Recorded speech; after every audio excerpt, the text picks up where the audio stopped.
तौफीकात में इजाफा फरमाए। जज़ाकल्लाहु खैर। आमीन।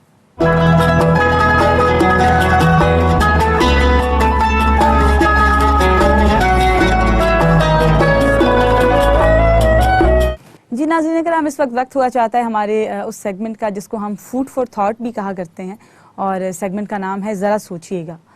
नाज़रीन करम, हम अपनी ज़िंदगी में, आम ज़िंदगी में बाज़ औक़ात देखते हैं कि हम कुछ इस तरह के गुनाह कर बैठते हैं कि उन गुनाहों की जो लज्जत है वो वक्ती तौर पर रहती है, और वो गुनाह जो है उसका जो फ़ायदा है वो वक्त के साथ साथ ख़त्म हो जाता है।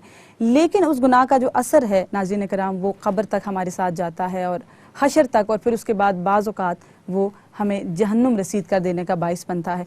इसी तरह बहुत सारी छोटी छोटी नेकियां ऐसी हैं कि जिन्हें हम अपनी मसरूफ़ ज़िंदगी की वजह से नज़रअंदाज कर देते हैं और उन पर हम गौर नहीं करते, लेकिन ये वही नेकियां होती हैं जिन पर मुशक्क़त बहुत कलील मिक़दार में सर्फ़ होती है, लेकिन उनके फ़ायदे जो हैं वो देर पा हैं और वो हमें जन्नत में पहुँचाने का बाइस भी बनते हैं। और किसी बुज़ुर्ग का नाज़रीन कराम क्या खूबसूरत कौल है, नाज़रीन कराम, के गुनाह कभी ना करना, क्योंकि उसकी लज्जत ख़त्म हो जाती है लेकिन उसका असर बाकी रहता है। और किसी भी नेकी को उसकी मुशक्क़त की वजह से मत छोड़ना, क्योंकि मुशक्क़त वक्ती है और उसके असरात देर पा हैं। तो इस बारे में ज़रा सोचिएगा।